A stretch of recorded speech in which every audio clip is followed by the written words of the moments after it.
Well, Riccardo Dugulin is an international affairs analyst at Drum Cussac Group, a specialist in business risk consultancy. He joins us now live from Brussels.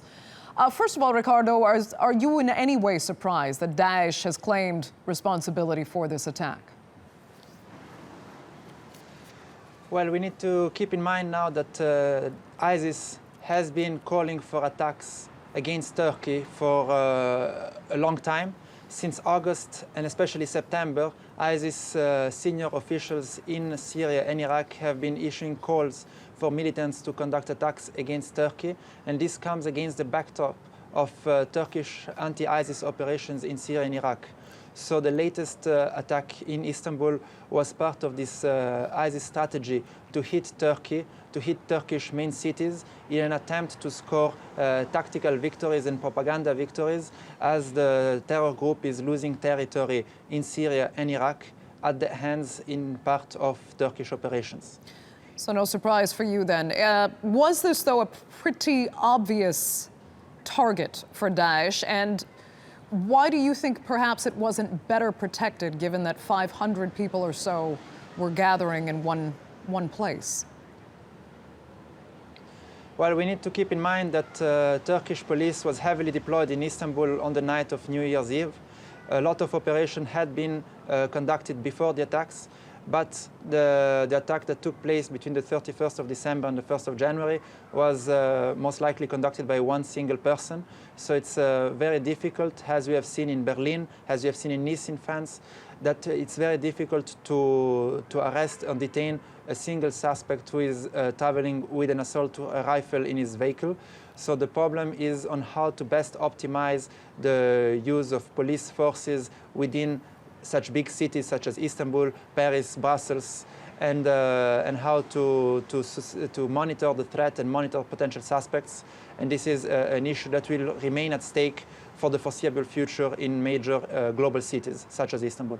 Then is there any better way to protect these so-called soft targets? Well, the thing is, like, the discussion now is how to harden these soft targets. So to prevent vehicle attacks, we can position hard surfaces at the entrance of such places. On the security level, it's always more important to have good intelligence to prevent these attacks before the assailant gets to the position in which it can assault or conduct an attack on the place. And for this, the main point that will remain in the discussion is implement better intelligence gathering missions within Turkey, implement more proactive anti-terrorist operation to disrupt ISIS networks within the country, and to secure the southern border of Turkey and between Turkey and Syria. And now we are having some allegations that the terrorists that conducted the attack in Istanbul might have been from Central Asia. So this implies a transnational network. And for this, the cooperation between countries, and here we can think about Turkey and Russia, is extremely important to prevent the arrival of such terrorists within Turkey or within other European countries. Now, how hopeful are you, if at all, that the ceasefire that's been negotiated in Syria and the cooperation behind the fight against Daesh now will actually lead us closer to the end of this threat? Well, we see that the ceasefire in Syria is a ceasefire between some factions that are fighting in the conflict. ISIS is not part of the factions that are abiding by the ceasefire. And operations both by the Western coalition as well as Russia and Turkey will remain ongoing against ISIS.